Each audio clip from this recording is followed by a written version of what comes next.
4 মাস পর জাহের আলভী আবার করে নতুন আলোচনায় বিপরীত পক্ষের আইনজীবী তার 10 দিনের রিমান্ড চেয়েছেন। বর্তমানে তিনি কারাগারে অবস্থান করছেন। বাংলাদেশ তাকে আসলে কারাগারে প্রেরণ করেছে বাংলাদেশ আদালত, এবং সেই সাথে তার আইনজীবীর দাবি তিনাকে রিমান্ডে নিলে সব সত্য তথ্য সামনে আসবে, ফলে বিচার প্রক্রিয়া চালাতে সোজা হবে।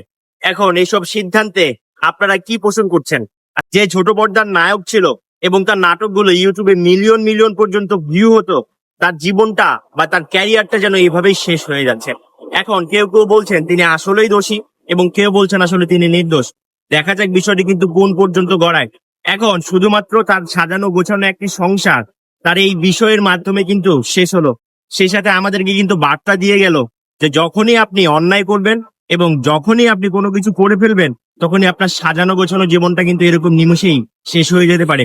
তাই এই ধরনের অনৈতিক বা যেটাকে আমরা পরকীয়া বলে সম্বোধন করি বা যাই করি না কেন, সেখান থেকে কিন্তু সব থেকে বড় শিক্ষা যে এই ধরনের ঘটনা একদমই তছনছ করে দিতে পারে, সবকিছু ধ্বংস করে দিতে পারে একদমই মানুষের জীবন।